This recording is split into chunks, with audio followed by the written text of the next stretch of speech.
UDF മന്ത്രിസഭ സത്യപ്രതിജ്ഞ ചെയ്ത് അധികാരമേറ്റതിന് പിന്നാലെ വിമർശനവുമായി ദേശാഭിമാനി ദിനപത്രത്തിന്റെ എഡിറ്റോറിയൽ. മന്ത്രിസഭയിൽ ഇടം പിടിച്ചവരിൽ നേതാക്കളുടെ മക്കളും ബന്ധുക്കളും ഉണ്ടെന്ന് ചൂണ്ടിക്കാണിച്ചാണ് ദേശാഭിമാനിയുടെ വിമർശനം. പുതിയ മന്ത്രിസഭയുടെ സത്യപ്രതിജ്ഞാ ചടങ്ങ് UDFന്റെ പതിവ് അധികാരത്തിമർപ്പിന്റെ പ്രതിഫലനമാണെന്നും എഡിറ്റോറിയൽ കുറ്റപ്പെടുത്തുന്നുണ്ട്. കോൺഗ്രസിന്റെയും ലീഗിന്റെയും മക്കൾ രാഷ്ട്രീയത്തിന് ഉദാഹരണമാണ് ഇവരുടെ മന്ത്രിസഭാ പങ്കാളിത്തമെന്ന് ചൂണ്ടിക്കാണിച്ചാണ് ദേശാഭിമാനി വിമർശനം ഉന്നയിച്ചിരിക്കുന്നത്. പുതുയുഗമെന്ന് പ്രഖ്യാപിച്ച മന്ത്രിസഭയിലാകട്ടെ മക്കൾക്കും ബന്ധുക്കൾക്കുമാണ് മുൻഗണന.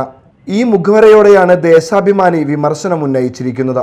മുൻ മുഖ്യമന്ത്രി കെ കരുണാകരന്റെ മകൻ കെ മുരളീധരൻ, മുൻ ചീഫ് വിപ്പ് സീതി ഹാജിയുടെ മകൻ PK ബഷീർ, 4 തവണ മന്ത്രിയായിരുന്ന TM ജേക്കബിന്റെ മകൻ അനൂപ് ജേക്കബ്, മുൻ മന്ത്രി ബേബി ജോണിന്റെ മകൻ ഷിബു ബേബി ജോൺ, മുൻ മന്ത്രി VK ഇബ്രാഹിം കുഞ്ഞിന്റെ മകൻ VA Abdul Gafoor, Palakkad MP VK ശ്രീകണ്ഠന്റെ ഭാര്യ KA തുളസി എന്നിവരുടെ മന്ത്രി പദവി ചൂണ്ടിക്കാണിച്ചാണ് ദേശാഭിമാനി വിമർശനമുയർത്തിയിരിക്കുന്നത്.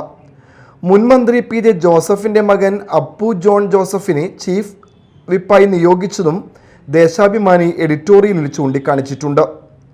ടീം UDF എന്ന് അവകാശപ്പെട്ട് തിരഞ്ഞെടുപ്പിൽ മത്സരിച്ച് ജയിച്ചെങ്കിലും തുടർന്ന് പ്രകടമായത് അനൈക്യത്തിന്റെയും ചേരിതിരിഞ്ഞുള്ള അവകാശവാദങ്ങളുടെയും തർക്കങ്ങളുടെയും പരമ്പരയാണെന്നും ദേശാഭിമാനി എഡിറ്റോറിയൽ കുറ്റപ്പെടുത്തുന്നു.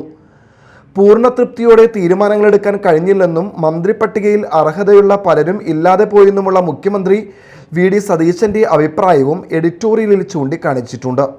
പുതിയ മന്ത്രിസഭയുടെ സത്യപ്രതിജ്ഞാ ചടങ്ങ് UDFന്റെ പതിവ് അധികാരത്തിമർപ്പിന്റെ പ്രതിഫലനമാണെന്നും എഡിറ്റോറിയൽ കുറ്റപ്പെടുത്തുന്നു. സുരക്ഷയുടെ ഭാഗമായ നിയന്ത്രണങ്ങൾ പോലും UDF പ്രവർത്തകർ ലംഘിച്ചു.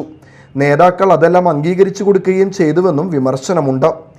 അധികാരം കിട്ടിയാൽ ചെയ്യാൻ പോകുന്ന കാര്യങ്ങൾ സംബന്ധിച്ച് ചില ഉറപ്പുകൾ UDF നൽകിയിരുന്നു.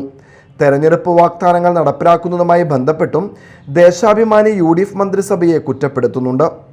News desk, media time.